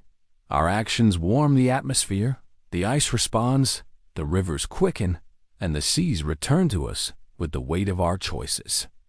For the generations yet to come, this memory of water will not be abstract. It will be lived. Shorelines will redraw themselves. Maps will need to be redrawn, not as projections of possibility, but as necessities of survival. Nations may relocate. Cultures may fracture. Yet within this upheaval, there may also be resilience, new ways of living with water, new relationships between humanity and the forces that shape our world. The rivers beneath Antarctica remind us that permanence is an illusion. Coasts shift, seas rise, ice breathes and sighs. To ignore this is to be caught unprepared. To face it is to accept that change is the only constant, and to find within that truth a way forward. And so the story of Antarctica does not end in isolation. It continues in the footsteps of families displaced by floods, in the rebuilding of cities along higher ground, in the struggle of communities that fight to remain where their ancestors lived. The memory of water lives in them too. It is not just a record of the past. It is a shaping force of the present and a challenge cast into the future. What began as a hidden river beneath the ice has become a global current, sweeping through the lives of us all. And in that current we are asked the oldest of questions. Will we endure, as life beneath the ice has endured, or will we falter, swept aside by waters that remember more than we are willing to face? In the end, all rivers lead to the sea. Even the hidden ones, cloaked beneath Antarctica's thickest ice, follow this ancient destiny. Their waters, pressed from snow that fell in forgotten centuries, journey slowly toward release, slipping unseen beneath glaciers, merging at last with the restless tides. To trace their path is to trace the arc of Earth itself, the endless cycle of ice, water, and memory, repeating across the ages. And yet, this time feels different. For now, humanity watches with awareness. We see the fractures spreading across ice shelves. We measure the retreat of glaciers with satellites orbiting high above. We hear, in the faint tremors beneath our feet, the shifting of hidden rivers long ignored. We are witnesses to an awakening, and in that witnessing lies responsibility. Antarctica is not silent, though it speaks in whispers. Its voice is carried in meltwater streams, in the thunder of icebergs calving into the sea, in the sigh of winds that sweep across its endless plains. It speaks of fragility, the knowledge that even the thickest ice can yield, that even the most ancient rivers can be stirred to motion. But it also speaks of resilience. Life survives in its darkness. Water finds paths through stone. Ice breathes again and again, despite the weight of ages pressing upon it. Perhaps this is the memory the rivers truly carry, not just a record of the past, but a lesson in endurance. They remind us that change is inevitable, that stillness is an illusion, that even beneath kilometers of ice, motion never ceases. The question is not whether we can halt the flow, but whether we can learn to live with it, to respect its power, to adapt to its rhythm, to honor its memory. To stand at the edge of Antarctica is to stand at the edge of time. Before you stretches a landscape both ancient and alive, a mirror to Earth's deepest history and a window into its uncertain future. Beneath your feet, rivers course through blackness, carrying the breath of the ice towards seas that will one day lap at new shores. Above you, the sky burns with stars, each one a reminder that our story is but a fragment of a greater whole. We are not apart from the story. We are woven into it. The rivers beneath Antarctica do not flow in isolation. They flow into the homes of billions, into the hopes and fears of generations yet to come. To hear their whisper is to recognize our place in a chain of memory far older than ourselves, and to realize that our choices now will become the memories of tomorrow. In the end, the rivers ask us a simple question. Will we listen? Will we hear the breath of the ice, not as a distant murmur, but as a call to act, to endure, to change? Or will we dismiss it until the seas rise too high and the memory of water becomes not a lesson, but a requiem? The answer has yet to be written. The rivers continue their flow. The ice continues its breath, and humanity, fragile and fleeting, must decide what legacy it will leave within this eternal cycle of water and time. Perhaps one day, long after our cities have crumbled and our maps have changed, someone or something will stand at the edge of a new shore and feel the same wonder we feel now. They will hear the whisper of Antarctica in the waves, and they will know the rivers remembered. Antarctica, the land we know today as a frozen wilderness, was not always this way. Beneath its kilometers of ice lies a buried history, one written in rock, in sediment, and in the faint signatures of rivers that once flowed freely across a green continent. To speak of eternal currents is to travel backward through time, to see this land as it was before ice claimed it, and to understand that the rivers beneath are not a new phenomenon, but an ancient memory, replayed again and again. There was an age more than 100 million years ago, when Antarctica sat at the heart of a supercontinent known as Gondwana. Back then, rivers coursed across its surface beneath forests alive with ferns and towering conifers. Dinosaurs roamed its shores, and its valleys resonated with the hum of insect life.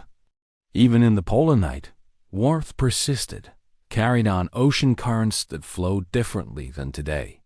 This land we now call desolate was once fertile, vibrant, part of a living, breathing world. When the continents drifted apart, when climates shifted, when the earth cooled, the rivers of Antarctica changed their course. They shrank, they froze, they disappeared beneath the encroaching glaciers, but their imprint remains. Scientists drilling through the ice have uncovered sediments that speak of ancient waterways, grains shaped by the touch of moving streams, organic fragments that whisper of forests long buried. The rivers beneath today's ice are not an anomaly. They are the descendants of those ancient flows, continuing in darkness what once was sung in sunlight.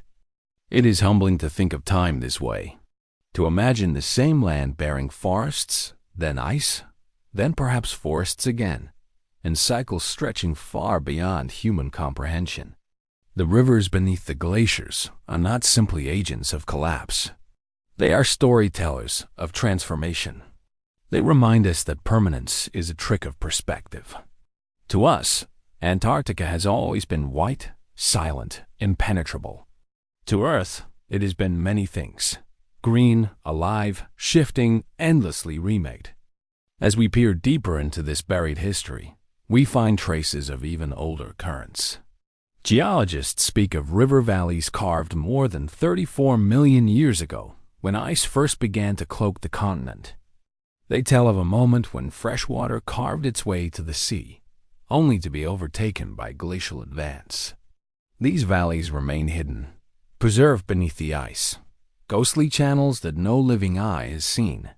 The rivers flowing now in subglacial darkness often follow these ancient paths, as though memory itself has etched grooves too deep to forget. To follow this story is to recognize that Antarctica is not only a landscape, it is a chronicle of Earth itself. Each shift from forest to ice, each redirection of water, is a page in the planet's autobiography. And within that story lies a lesson for us. The world we know is not fixed. It is fluid. It is alive. Just as rivers change their courses, just as climates swing between extremes, so too will the world we inhabit transform in ways we cannot always control. The rivers beneath the ice are, in this sense, eternal currents. Not eternal in the way of unchanging permanence, but eternal in the way of cycles, movements that return in different forms, reminders that time does not end, but flows, reshapes, renews. To glimpse them is to glimpse both past and future, to feel the weight of millions of years pressing into the present moment. As the winds scream across the ice sheet today, as satellites watch rivers drain and glaciers retreat, we are not merely witnessing something new. We are witnessing something remembered. The land itself recalls forests and flowing streams. The water beneath recalls paths carved long ago. Antarctica is not frozen in time. It is time embodied, a continent whose rivers carry the eternal currents of Earth itself. When we shift from the scale of deep time to the scale of human history, Antarctica seems impossibly distant, a place without cities, without wars, without the rise and fall of empires. And yet, the rivers hidden beneath its ice are not separate from us.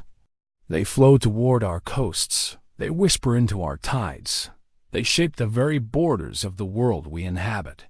The frozen silence of Antarctica carries within it the fate of civilizations. For millennia, humanity has built its great cities at the edges of the sea. From Alexandria to Venice, from New York to Shanghai, our coasts have been our crossroads, places of trade, of culture, of power. But they are also places of vulnerability. A few centimeters of sea level rise can change the rhythm of tides, flood streets, redraw maps. And here lies the connection. The rivers beneath Antarctica, unseen, unheard, are writing the future of these coasts. Their hidden flow will decide which harbors endure, which are swallowed, and which become ruins remembered only in stories. The water locked beneath Antarctica is not small. It is vast, enough to raise seas by meters, to transform shorelines everywhere. As subglacial rivers carve their paths, as they lubricate glaciers, as they hasten the collapse of ice shelves, they set into motion a chain reaction that touches every continent. A river that begins in silence beneath the South Pole may end in the flooding of a fishing village in Bangladesh, the erosion of a Pacific island, or the displacement of millions from the deltas of the Nile and Mekong. Antarctica is not remote. It is intimate. Its breath moves within us, whether we recognize it or not. And so the rivers beneath its ice become mirrors. They reflect back our choices, our fragility, our dependence on a stability that was never truly guaranteed. Civilizations have risen and fallen with water before. The great Mesopotamian empires thrived on the Tigris and Euphrates, only to collapse under shifting rivers and salinized soil. The Maya watched droughts sever their link to the sacred flow of cenotes and wells. The Indus Valley, too, saw its lifeblood dry as monsoons shifted and rivers changed course. Each time, water was not just a resource. It was destiny. Antarctica now writes a similar story, though on a planetary scale. It holds in its frozen rivers the same dual power, to nourish or to undo, to sustain or to overwhelm. The difference is that this time the reach is global. No empire, no city, no nation can stand apart from the pull of these hidden currents. They tie us together in a single, fragile web of fate. To acknowledge this is not only to recognize risk, but also connection. The rivers beneath Antarctica make us one coastline, one civilization, one community of fate. The fisherman in Kiribati, the farmer in Bangladesh, the city dweller in Miami, all are linked by the unseen waters carving their way through ice. We are, whether we admit it or not, children of the same tide. And so the rivers ask us, how will we respond? Will we see in their motion a warning, a chance to prepare, a call to humility? Or will we ignore their whispers, believing the ice too distant, the sea too patient, until the waters rise and remind us that patience is not eternity? To reflect on this is to feel the weight of history pressing upon the present. Civilizations before us believed in permanence. They carved monuments of stone, confident they would outlast time. And yet rivers shifted, climates changed, and the monuments were left in ruins. We too build towers of steel and glass, cities glowing with artificial light, convinced that our power is unshakable. But the rivers beneath Antarctica remind us otherwise. They whisper of impermanence. They echo with the fragility of every empire that came before. The eternal currents beneath the ice are not bound to us, but we are bound to them. Our cities, our cultures, our futures, they ride on the quiet flow beneath frozen miles. Humanity may measure its time in centuries, but the rivers measure in millennia. They will outlast us. The question is, in their memory, what will we leave behind? When we lift our gaze beyond Earth, Antarctica becomes more than a continent. It becomes a key, a cipher, a reflection of worlds far from our own. The rivers beneath its ice whisper not only of Earth's past and future, but of a universal language, the language of water, hidden and enduring, shaping life in places where light itself cannot reach. Astronomers look to the icy moons of Jupiter and Saturn, Europa and Enceladus, and they see familiar mysteries. Beneath their frozen shells, hidden oceans stir in darkness. Cracks in their surfaces leak plumes of vapor into space, hints of rivers and seas unseen. These worlds, distant and alien, echo Antarctica in startling ways. A shell of ice above, liquid below, motion in silence, secrets preserved in darkness. The same pattern, repeated across light years. It is no coincidence. Water is universal. Wherever it flows, it bends rock, shapes landscapes, creates the conditions for life. Antarctica, then, is not just a remote wilderness of Earth. It is a mirror of the cosmos, a living laboratory that allows us to imagine the unseeable. To study the rivers beneath its glaciers is to glimpse, however faintly, the hidden seas of other worlds. And to ask, if life can persist beneath kilometers of Antarctic ice, might it not also persist beneath the frozen crusts of Europa or in the silent oceans of Enceladus? In the depths of Antarctica, scientists have drilled through ice to discover microbial life in subglacial lakes, organisms thriving without sunlight, feeding instead on minerals, surviving in isolation for millions of years.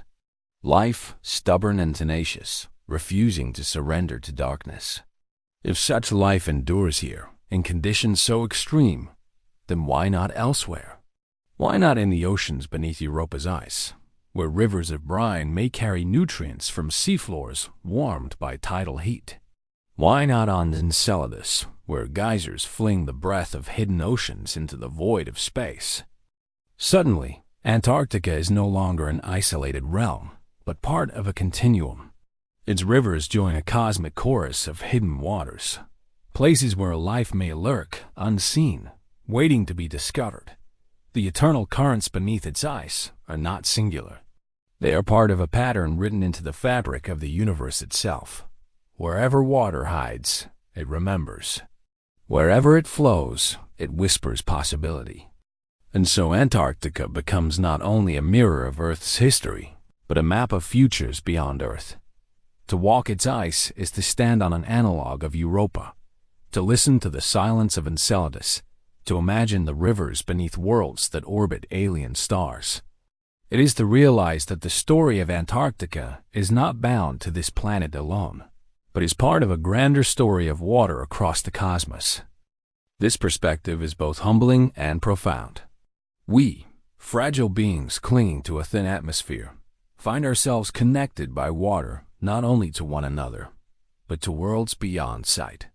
The rivers beneath Antarctica remind us that life, like water, finds ways to endure, that currents flow even in the dark. That permanence is not in the surface we see, but in the hidden depths that outlast it. When the first explorers crossed Antarctica's icy wastes, they believed it to be the end of the Earth, a blank void at the bottom of the map. Now we see it differently. It is not an ending, but a beginning, a key to understanding the hidden rivers of other worlds, and perhaps even the hidden roots of life itself. And so the rivers whisper outward, beyond ice and stone, beyond earth and sea, into the infinite silence of the cosmos. Their eternal currents do not belong to Antarctica alone. They belong to the universe. In the end, all rivers are one. Whether they trickle through a forest stream, thunder in a mountain gorge, slip beneath a glacier, or course unseen through the belly of an icy moon, they are part of a single current, the eternal motion of water, flowing through time as much as through space. To contemplate Antarctica's hidden rivers is to feel this truth, that water is not bound by place, nor by age, nor by the fragile frame of human history.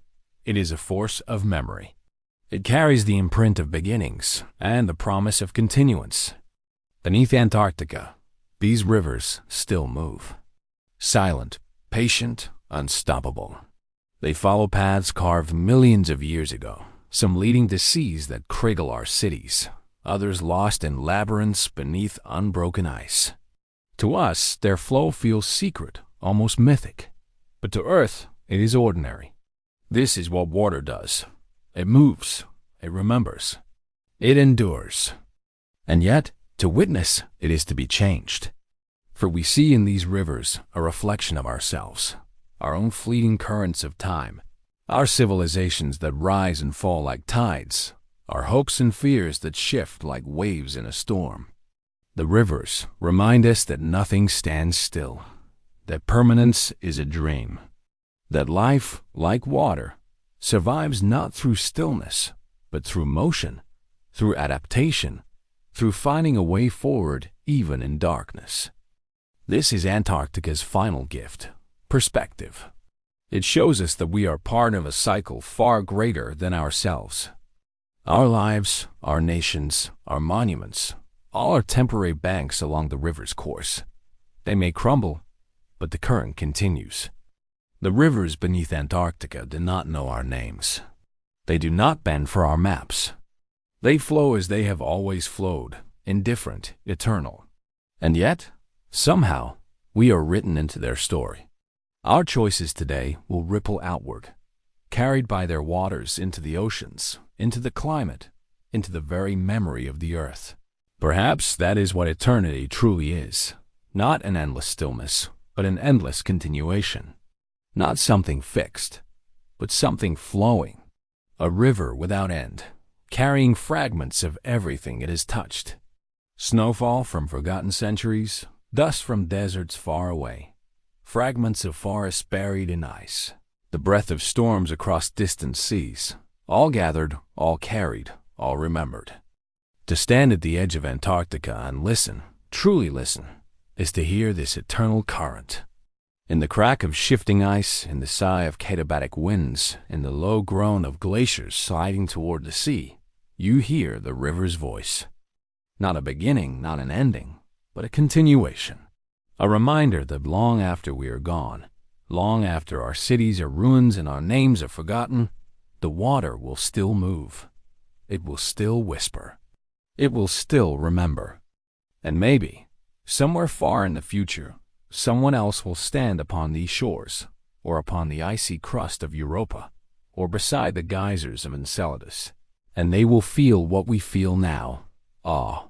They will hear in the silence the same message we hear, that life endures, that water flows, that eternity is not a destination, but a current. The rivers beneath Antarctica are not only rivers of Earth, they are rivers of time, rivers of memory, rivers of eternity.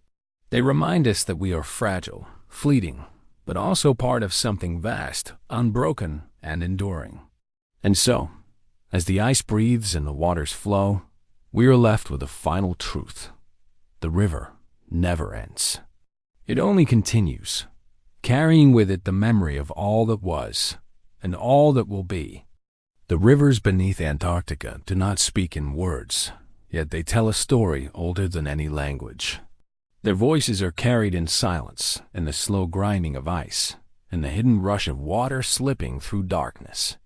To listen to them is to hear the earth itself recount its memories, a whisper of deep time, a chronicle of transformations, a song of endurance that no storm can erase.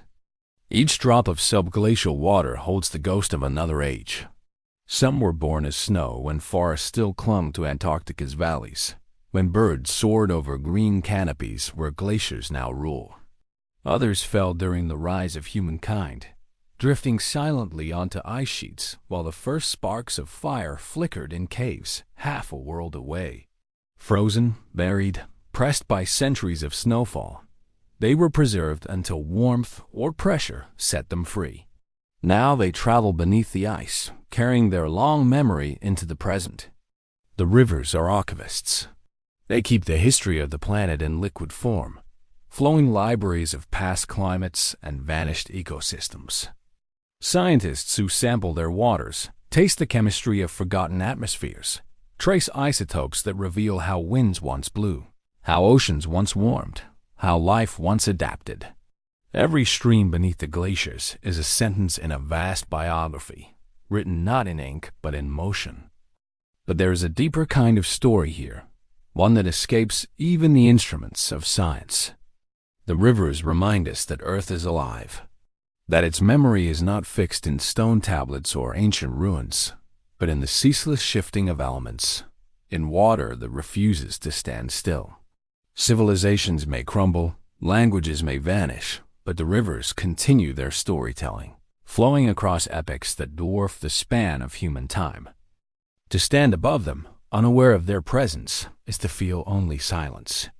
To know they are, there is to sense a great chorus moving unseen, as though the ground itself breathes with forgotten tales.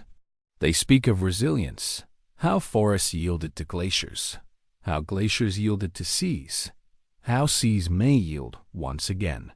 They speak of fragility, how delicate balances shift with the smallest change, how ice collapses when its foundations are loosened by hidden waters. And they speak of continuity, how the world remembers itself through cycles, carrying the echo of the past into the shape of tomorrow. Their whispers are not dramatic. They do not thunder like waterfalls or roar like storms. They are patient, subtle, insistent. They remind us that not all stories are written in fire and noise. Some are carved in silence, unfolding across millennia, waiting for attentive ears. And so, the rivers beneath Antarctica tell us of Earth in its truest form, restless, fragile, eternal. They tell us that nothing is static, that permanence is an illusion. They remind us that change is not an interruption of the world's story, but its essence. And in that reminder lies both comfort and warning. Comfort, in knowing that Earth has endured transformations before, has remade itself countless times, has carried life through storms greater than ours. Warning, in knowing that we are not immune, that our time, too, may be swept into the current if we fail to listen. The rivers, flowing unseen, are the last storytellers of a planet that remembers everything. And in their last whisper, they ask us not to forget. Human beings have always listened for voices in the natural world. We heard gods in the thunder, omens in the flight of birds, spirits in the rhythm of the sea. Water, above all, has spoken most clearly to us. We shaped myths around rivers, the Nile as a giver of life, the Ganges as sacred purification, the Styx as the passage between the living and the dead. Across cultures, water has been seen not merely as substance, but as messenger. It whispers of beginnings and endings, of cycles that mirror our own mortality. In this way, the rivers beneath Antarctica are already speaking to us, even if we cannot hear their sound. They echo in our collective imagination, filling the silence with meaning. When we picture them, winding unseen through black caverns of ice, we do not see mere water. We see memory, mystery, prophecy. They become the secret rivers of myth reborn, not in ancient epics, but in the quiet of our modern awareness. Their invisibility feeds our imagination. A river you cannot see becomes a metaphor. It becomes the subconscious of the planet, a current of thought flowing beneath the surface of everything. Artists might see it as the bloodstream of Earth. Poets might call it the hidden music of time. Philosophers might imagine it as a dialogue between silence and motion. For us, these rivers become more than physical phenomena. They become symbols of all that lies beneath perception, waiting to be discovered. And perhaps that is their greatest whisper to humanity, that we are not as separate from mystery as we sometimes believe.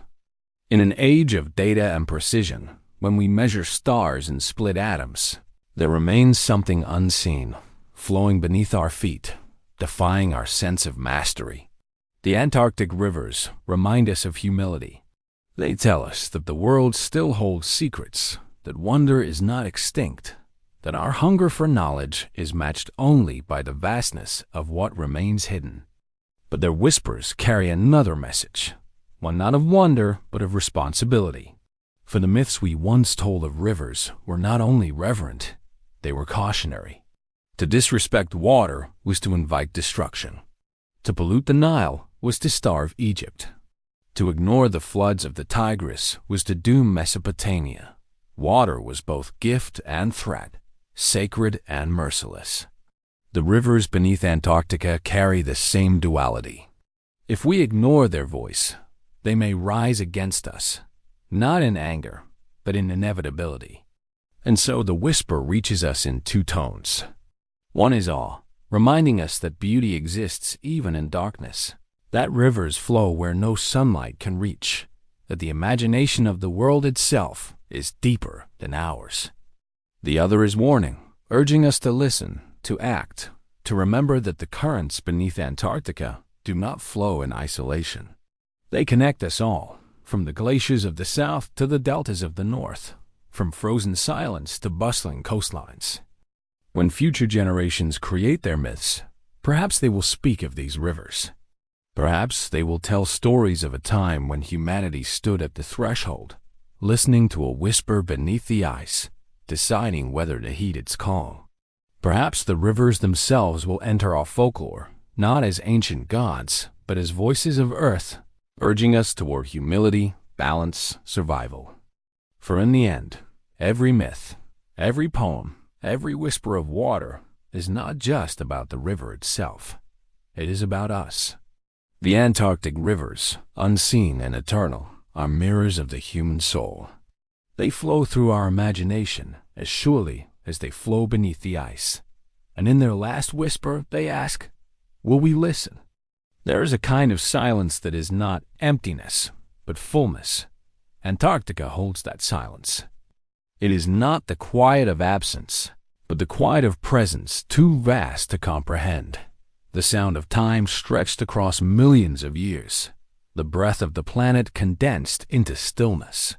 Beneath this silence, the rivers move. We cannot hear them, yet we know they are there, flowing through caverns of ice, carrying stories we cannot fully read. They become, in this way, more than rivers. They become symbols of mystery itself. Mystery is what has always driven us forward. It is why we looked up at the stars and wondered what lay beyond. It is why we entered caves and painted walls with visions of animals and spirits. It is why we crossed oceans, not knowing if land would greet us on the other side. Every step of human history has been propelled by questions without answers, by silences waiting to be filled. The Antarctic rivers are another such silence. We know pieces of their story, but not the whole. We see their effects, but not their faces. They remind us that not all questions were meant to be solved quickly. Some exist to sustain wonder. Scientists map the flow of subglacial currents, tracing how they lubricate glaciers, how they drain into hidden lakes, how they shift with pressure and heat. Instruments measure, satellites observe, equations predict. And yet, something remains beyond reach. We cannot see the rivers with our own eyes. We cannot walk along their banks, hear their sound, or dip our hands into their flow. They remain untouchable, like thoughts half-remembered, like dreams that dissolve upon waking. Their silence is part of their essence. Perhaps this is why they capture the imagination so deeply. We are drawn not only to what we understand, but to what resists understanding. The hidden rivers remind us that knowledge has edges, and beyond those edges lies mystery. This boundary humbles us. It forces us to recognize that even in an age of satellites and deep-sea probes, there are places where silence still reigns, where the unknown still holds dominion. But mystery is not only humbling, it is sustaining. Without it, curiosity would wither. Without silence, there would be no space for imagination. The rivers beneath Antarctica keep alive the idea that Earth is not fully known, that discovery still breathes beneath our feet. They are like locked doors in a familiar house, reminding us that wonder can still be found in the foundations of the ordinary. And in this, they mirror life itself. For who among us does not carry hidden rivers within? Thoughts unspoken, dreams unexplored, mysteries of memory and desire that move beneath the surface of what we reveal. The Antarctic rivers are like our own inner lives, silent, unseen, shaping the terrain above in ways subtle yet profound. They are metaphors for the unknown within us, the questions we live with but never fully answer. To embrace their silence is to embrace humility, imagination, and patience. It is to understand that some things cannot be rushed, that some mysteries must remain mysterious to preserve their power. The rivers beneath Antarctica are not puzzles to be solved and set aside. They are reminders that life is richer with uncertainty, that silence itself can be a kind of truth. In their mystery, they become eternal, not because they will last forever, but because as long as they are unseen, they will continue to stir the same wonder, the same questions, the same yearning that has guided humanity since the beginning. And in their last whisper, they tell us, there is beauty in not knowing. There comes a moment, at the end of every story, when silence deepens into something else, a hush that feels like a farewell. The rivers beneath Antarctica carry that hush. They are not rushing torrents or thundering cascades. They do not demand attention with sound or spectacle. Instead, they flow quietly, almost imperceptibly, beneath the weight of the world. And in their quiet, they speak the loudest truth of all, that nothing endures unchanged.